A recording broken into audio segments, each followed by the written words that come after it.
Kokëfortësia mund të jetë njëkohësisht një forcë dhe një dobësi nga njëra anë. Ajo nuk kupton vendosmërinë dhe qëndrueshmërinë e palëkundur, por nga ana tjetër mund të vështirësojë kompromisin dhe marrëveshjet. Ka shenja në horoskop që janë kaq kokëforca që preferojnë të humbasin sesa të pranojnë se e kanë gabim. Pasi ata vendosin diçka, nuk ka asnjë mënyrë për t'i bërë ata të ndryshojnë mendje. Njihuni me 3 shenjat që nuk dorëzohen kurrë.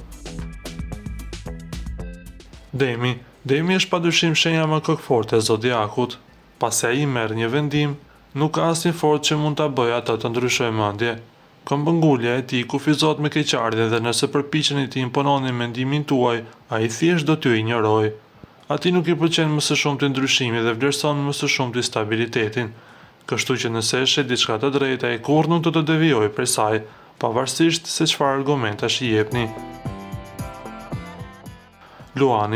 Luani është kokëfort, por për një arsye krejtësisht të ndryshme, krenarin. Vetbesimi i tij dhe besimi se ai gjithmonë e di më mirë e pengojnë atë të pranojë se kishte gabuar.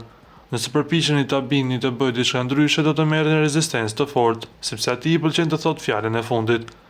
Luanët thjesht nuk duan të duken të dobët dhe e shohin dorëzimin si humbje, diçka që nuk e pranojnë kurrë. Britsjapi është kokëfort sepse ata besojnë në strukturë, rregulla dhe parime. Kokëfortësia e tij vjen nga besimi se ai ka marrë gjithmonë vendimin më të mirë të mundshëm bazuar në logjikën dhe përvojën. Pasi vendos për diçka, ai beson se ka një arsye të mirë për këtë, kështu që nuk sheh nevojë të përshtatet me të tjerët.